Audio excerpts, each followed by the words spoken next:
How do you feel about African American skincare? Do you feel like it's talked about enough? Um, I feel like it's starting to have a good surgence, like the whole natural hair movement. I just realized I've been natural for 10 years now. Like Okay, that's, straight after the deal. I'm like, damn, it's been that long. But and then I was watching this girl. She was talking on Instagram, and she's a teacher, and she was talking to her students, and she said something about a relaxer, and they were like, "What's that?" And I'm like, "Dang, we at the point where little girls ain't even getting relaxers no more."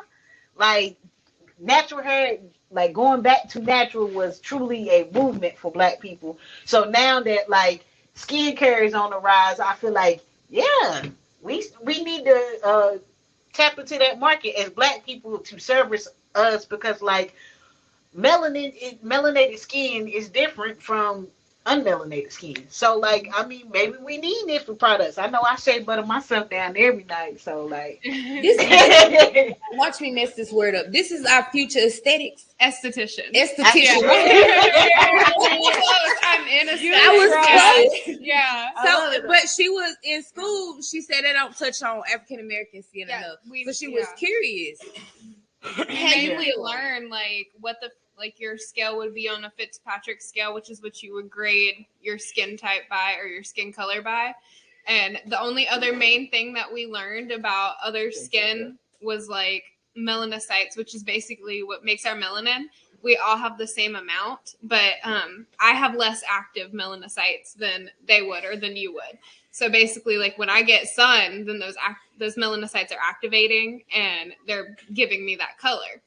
And we didn't really learn much more than that. So like I've always been more like I want to be able to do services on them. I want them to be able to come to me and be like, "Hey, what can I use on my skin type or what can I use for this?" Cuz I feel like a lot of questions that like black women have are I don't think that's safe for my skin or I don't think I can do that because I am black. And it's like, no, if you go to the right person who knows about your skin, you'll be able to be fine.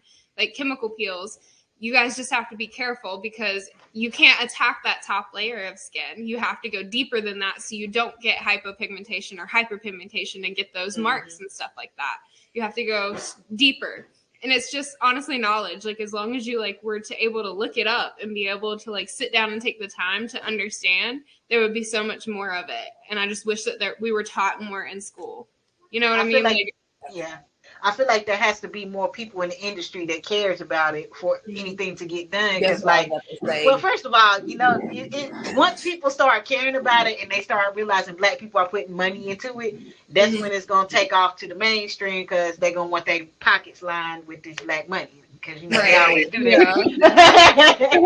but that's one thing we will spend money on. But that's one thing I never even thought about because I mean I know people that are estheticians and stuff like that, and I didn't realize that they don't talk about that because like yeah, like that's something that needs to be needs some focus on. But I mean, I guess with the times since now people are caring like because like 20 years ago. When you were younger, did you have like a skincare routine? Because I just remember like the proactive, like right, just soap and water, like a whitewash cloth and some hot water. That's what we wash our face with. But yeah, I was 2 weeks ago, like maybe a couple months ago, when you was like, you're not supposed to wash your face in the shower because the water's too hot. Yeah. So every time I'm in the shower, I'm like, nope, don't wash your face. Wash your face when you get out the shower. Yeah. But there's little things that, we don't know. And then when it's introduced to you, you're like, I wasn't raised that way. But me, I'm going to try anything.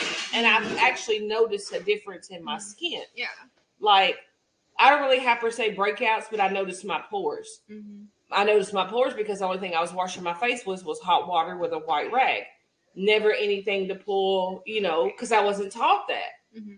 And that's sort of crazy to say because I'm 43 years old and you don't know how to wash your face. I was never taught. If you never taught the right way to do stuff, you gonna do it the way you think it's supposed to be done. Right. That's why COVID spread so quickly because people wasn't taught how to wash their hands properly.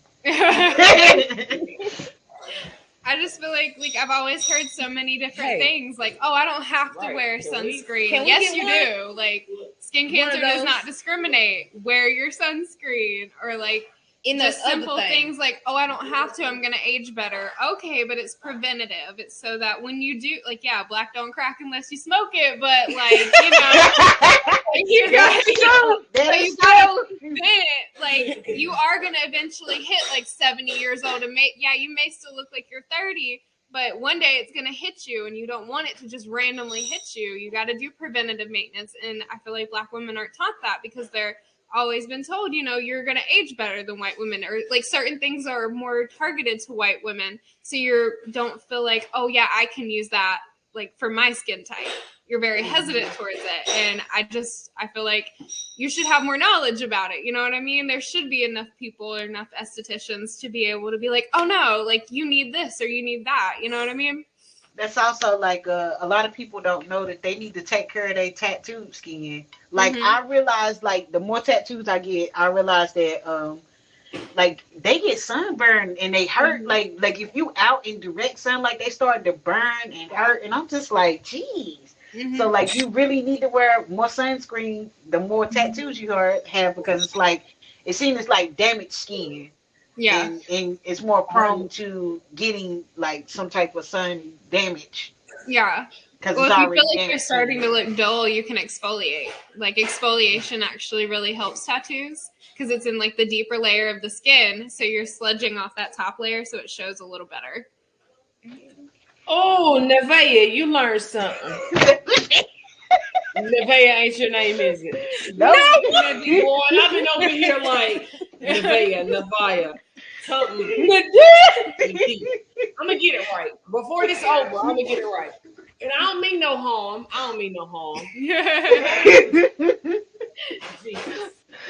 Hey, I've been called worse, so. Oh, God. If you get confused, her name's on the screen right there. Oh, where? Yeah, right there in pink.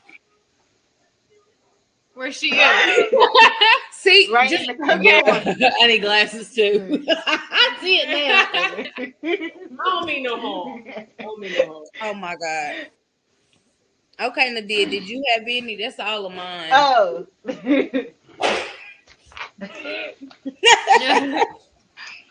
I was gonna touch back on something that we were talking about earlier, about how we're raising our children differently. I'm sorry. I know one thing that happened to me when I was younger, that I feel like it was unintentional, but like still it something that affected me for a long time in my life is like automatically from the day I was born, and I know this from the day I was actually born, I was introduced to colorism. Just like from the